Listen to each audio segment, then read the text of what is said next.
નમસ્કાર મિત્રો, હું રાજેશ ભાસ્કર આપ સૌનું યુટ્યુબમાં આપણી આ ચેનલ પર સ્વાગત કરું છું.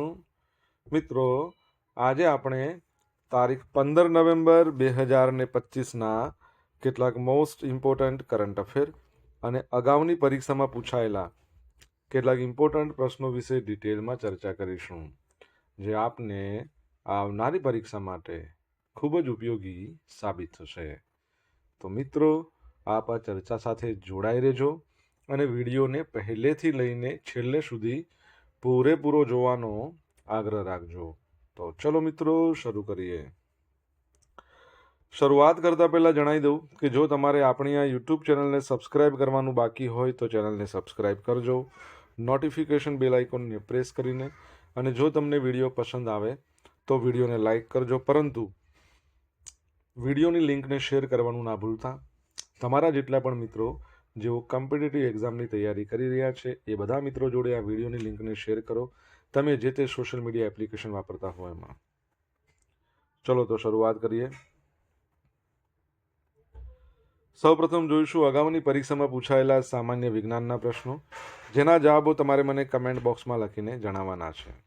વિડીયોના લાસ્ટમાં જ્યારે હું તમને આ દરેક પ્રશ્નના જવાબ જણાવું ત્યારે તમારે ચેક કરવાનું છે કે તમે આપેલા પ્રશ્નોના જવાબમાંથી કેટલા પ્રશ્નોના જવાબ સાચા છે, અને જેટલા પણ પ્રશ્નોના જવાબ સાચા હોય એનો આંકડો તમારે કમેન્ટમાં લખવાનો છે કે 10માંથી આટલા સાચા છે.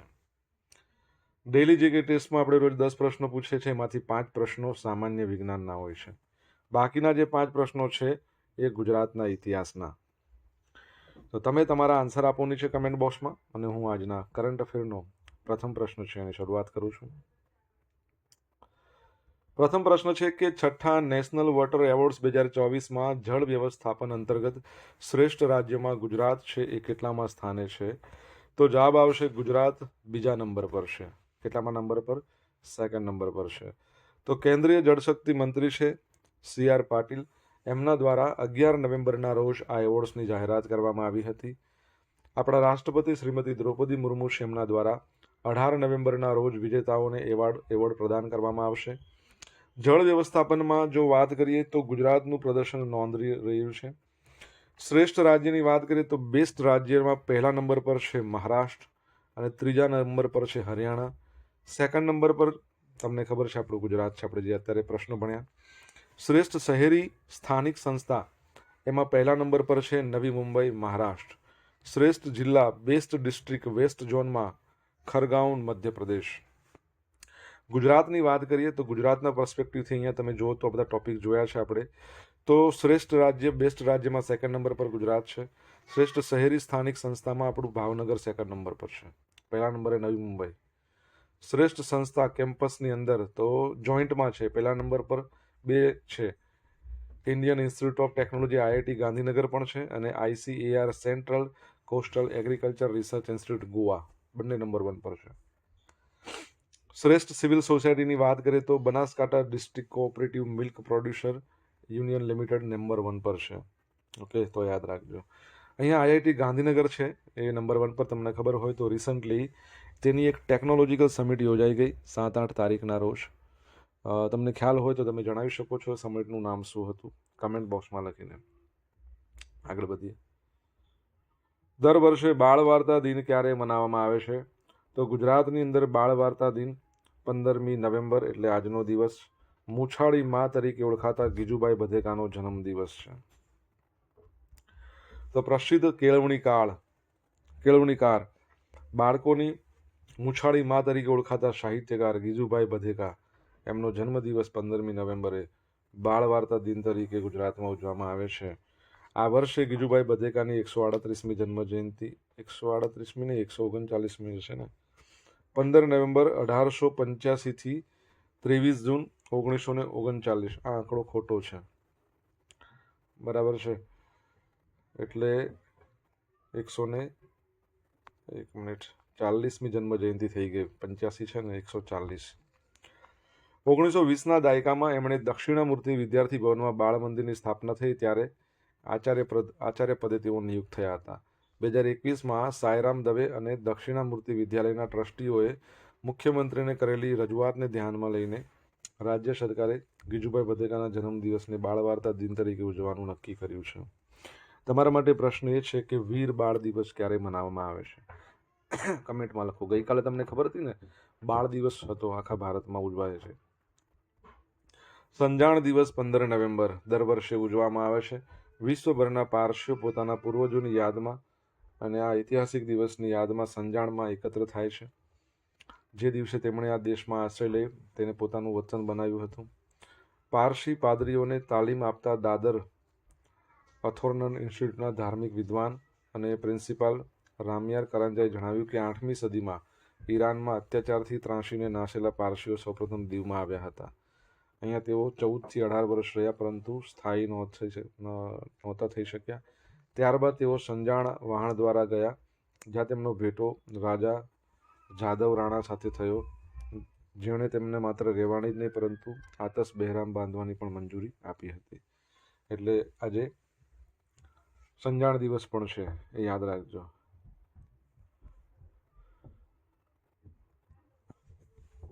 જનજાતિ ગૌરવ દિવસ એ પણ આજે છે.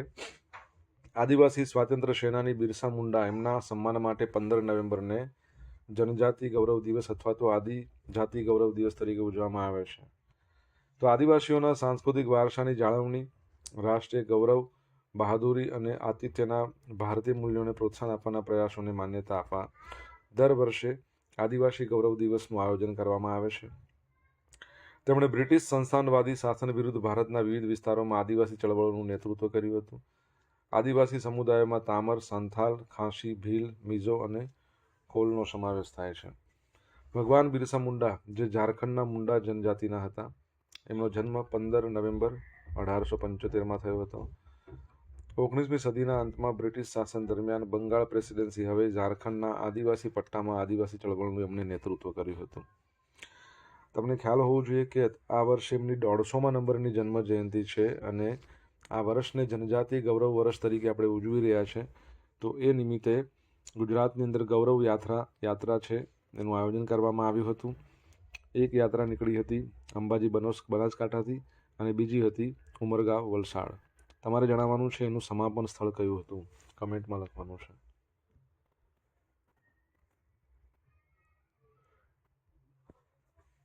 અભિષેક શર્મા T20 ક્રિકેટમાં એમની ઐતિહાસિક સિદ્ધિ. ભારતીય યુવા બેટ્સમેન અભિષેક શર્માએ T20 આંતરરાષ્ટ્રીય ક્રિકેટમાં 2 મોટા રેકોર્ડ બનાવ્યા. એક તો ઝડપી 1000 રન ઇનિંગ્સના દ્રષ્ટિએ. તે માત્ર 28 ઇનિંગ્સમાં 1000 T20 રન પૂરા કરનાર વિરાટ કોહલી બાદ બીજો ઝડપી ભારતીય બન્યો છે. વિરાટ કોહલીને 27 ઇનિંગમાં 1000 રન છે. સૌથી ઝડપી બરાબર છે 1000 રન બોલની દ્રષ્ટિએ. 528 બોલમાં 1000 રન કર્યા છે. T20ની વાત ચાલે છે, T20 ઇન્ટરનેશનલ. જે ફૂલ મેમ્બર દેશો હોય ને એના ખેલાડીઓમાં વિશ્વ રેકોર્ડ છે. આપણા સૂર્યકુમાર યાદવ છે ને, એમણે 573 બોલમાં 1000 રન બનાવ્યા, તેમનો રેકોર્ડ તોડ્યો. અભિષેક શર્માની વાત કરીએ તો T20 ઇન્ટરનેશનલમાં તેઓ નંબર 1 બેટર છે અને એમણે ઇતિહાસ રચ્યો છે. હાઈએસ્ટ પોઈન્ટ સાથે નંબર 1 છે. કેટલા પોઈન્ટ તમારે કહેવાના છે, બરાબર છે. અને ઓડીઆઈની અંદર તમને ખબર છે કે રોહિત શર્મા નંબર 1 પર 38 વર્ષની એજે એમણે નંબર 1 બન્યા છે ઓડીઆઈમાં બેટર. મિત્રો, વિડીયો પસંદ આવ્યો હોય, ભણવાની મજા આવી હોય તો વિડીયોને લાઇક કરો, તમારા મિત્રો જોડે વિડીયોની લિંકને શેર કરો. આપણી બંને યુટ્યુબ ચેનલ રાજેશ ભાસ્કર 2 જો સબસ્ક્રાઇબ ના કરી હોય તો સબસ્ક્રાઇબ કરો, નોટિફિકેશન બેલ આઇકોનને પ્રેસ કરીને. જો તમારે ડેલી કરંટ અફેરની પીડીએફ જોઈતી હોય તો આપણી ટેલિગ્રામ ચેનલને જોઈન કરી લો. ડેલી કરંટ અફેરની પીડીએફ તમને મળશે અહીંયા, સાથે પોલ્સ પણ રમવા મળશે. સુપ્રીમ કોર્ટના તાજેતરના આદેશ મુજબ રાષ્ટ્રીય ઉદ્યાન અને અભયારણ્યથી કેટલા અંતરે ખનન પ્રતિબંધિત કરવામાં આવ્યું છે?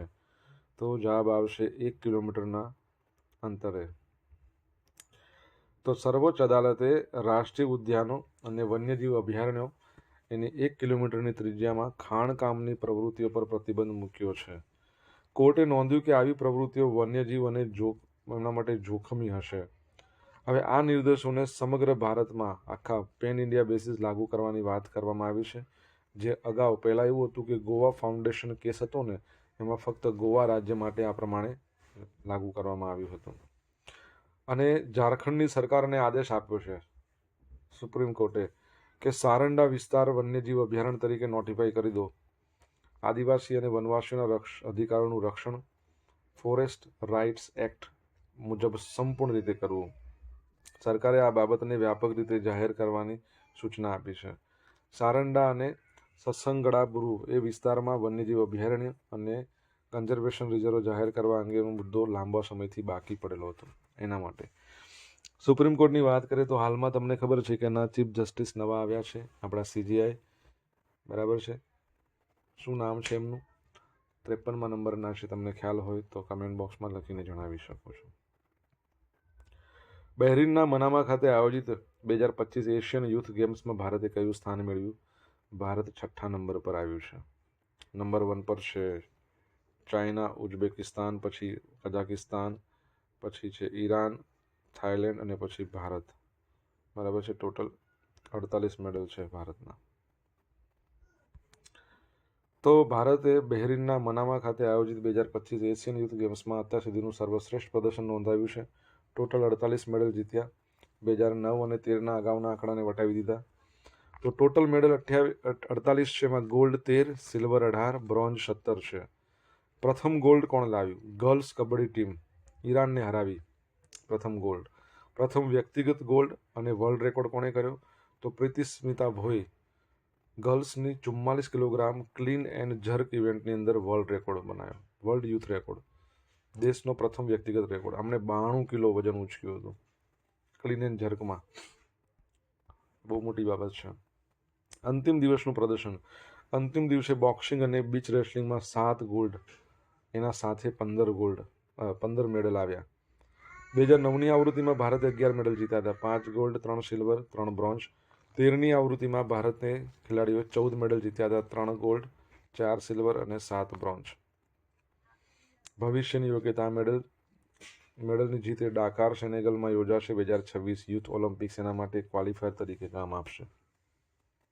બરાબર છે, યાદ રાખજો.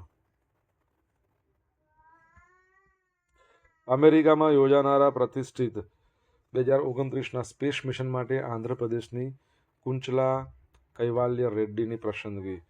તો આંધ્રપ્રદેશની 17 વર્ષીય વિદ્યાર્થીની કુંચલા કૈવાલ્ય રેડ્ડી એમણે અમેરિકામાં યોજાનારા પ્રતિષ્ઠિત 2029 સ્પેસ મિશન ટ્રેનિંગ પ્રોગ્રામ માટે પસંદ કરવામાં આવી છે.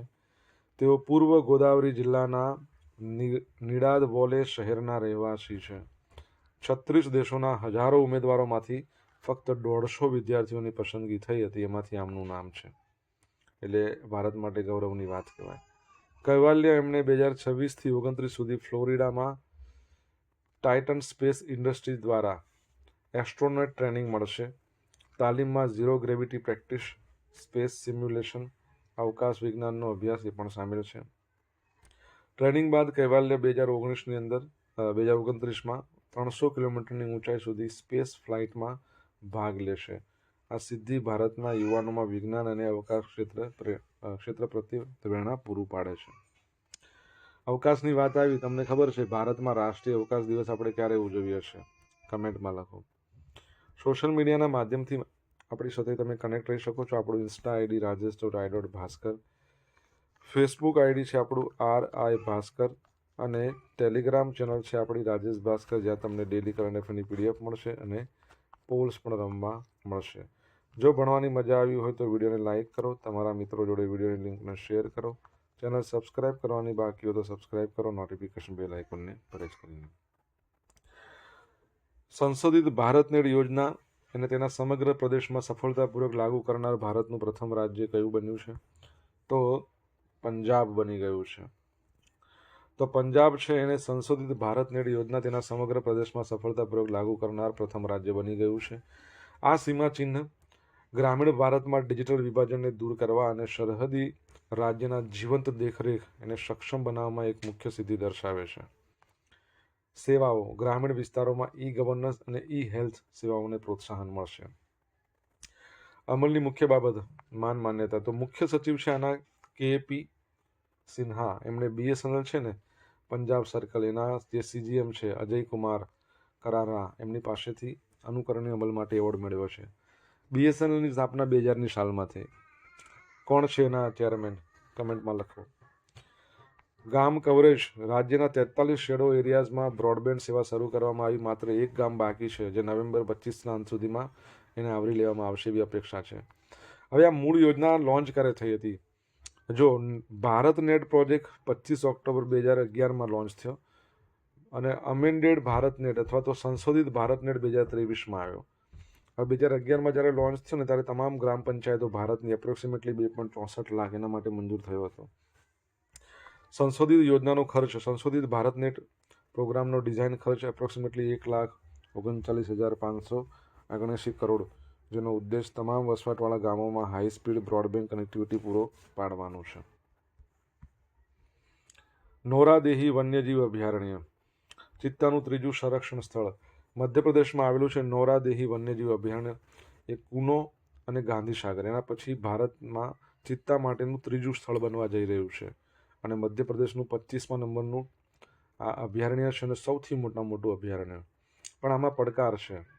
તો નોરાદેવીની મુખ્ય વિશેષતા એ છે કે પ્રથમ સ્થળ બનશે જ્યાં આફ્રિકાના નામીબિયાથી લવાતા ચિત્તાઓને લગભગ 25 વાઘ, વરુ, દીપડા જેવા અન્ય સર્વોચ્ચ શિકારીઓ સાથે જગ્યા વેચવી પડશે. પ્રોજેક્ટ ચિત્તા 1952માં એશિયા ચિત્તા સાથે લુપ્ત થયા પછી ભારત સરકારે 17 સપ્ટેમ્બર 2022ના રોજ પ્રોજેક્ટ ચિત્તા શરૂ કર્યો. હાલમાં કુનોમાં 9 પુખ્ત, 16 બચ્ચા સહિત 25 ચિત્તાઓ છે. અભયારણ્યનું મહત્વ. ઉપરી વિંધ્યન ઉચ્ચ પ્રદેશ પર સ્થિત નોરાદેહી પન્ના અને સાતપુડા ટાઈગર રિઝર્વ એના વચ્ચે કોરિડોર તરીકે કાર્ય કરે છે અને અહીંયા ભારતીય વરુઓની કિસ્ટોન પ્રજાતિ છે, સૌથી વધારે હશે એમ કહી શકાય. નોરાદેહી એ રાજ્યના મધ્યમાં સાગર, દમોહ, નરસિંહપુર, રાયસેન જિલ્લાના ભાગોને આવરી લે છે. તે જબલપુરથી લગભગ 90 કિલોમીટર અને સાગોરથી લગભગ 56 કિલોમીટર દૂર છે. તમને ખબર છે આપણે બીજા હજુ 8 ચિત્તા લાવવાના છે. ક્યાંથી લાવવાના છે? કમેન્ટમાં લખો. અગાઉની પરીક્ષામાં પૂછાયેલા સામાન્ય વિજ્ઞાનના પ્રશ્નો. તંદુરસ્ત માનવ શરીરનું તાપમાન કેટલા ડિગ્રી સેન્ટીગ્રેડ હોય? 37. અલ્ઝાઇમર રોગ માનવ શરીરનું કયું અંગ એમાં અસર પામતું હોય છે? મગજ. સ્ફિગ્મોમેનોમીટર સાધન શાના માટે વપરાવામાં આવે છે? શું માપવા માટે? લોહીનું દબાણ, બ્લડ પ્રેશર. શરીરમાં શાની ઉણપથી ડાયાબિટીસ થાય છે? ઇન્સ્યુલિન. ડીઝલ એન્જિનની શોધ કોણે કરી હતી? તો રુડોલ્ફ ડીઝલ. હવે જોઈશું અગાઉની પરીક્ષામાં પૂછાયેલા ગુજરાતના ઇતિહાસના પ્રશ્નો. પુરાતત્વવિદ વિધરોબર્ટ્સ બ્રુસ ફૂટનું નામ ગુજરાતમાં કયા યુગના અવશેષોને શોધવા માટે પ્રખ્યાત છે? તો આદિ અશ્મયુગ યુગ. સાર્વજનિક જન વિતરણ પ્રણાલીને કેશલેસ કરવામાં ભારતમાં પ્રથમ રાજ્ય નીચે પૈકી કયું હતું? તો આપણું ગુજરાત. ગુજરાતમાં ગુપ્ત વંશના શાસન બાદ કયા વંશના શાસકોએ ઈસવીસનની 5મી થી 8મી દરમિયાન શાસન કર્યું હતું? મૈત્રક. માઉન્ટ આબુ પાસે મોહમ્મદ ઘોરીને કોણે પરાજય આપ્યો હતો? ભીમદેવ સોલંકી પહેલો. ગુજરાતના કયા સ્થળ ખાતે સિંધુ સંસ્કૃતિના સમયથી નિશાનીવાળા કે નામવાળા પાટિયા કે બોર્ડ મળી આવ્યા છે? ધોળાવીરા. બરાબર છે. હવે મિત્રો જોઈશું ગઈકાલે પૂછેલા પ્રશ્નનો જવાબ.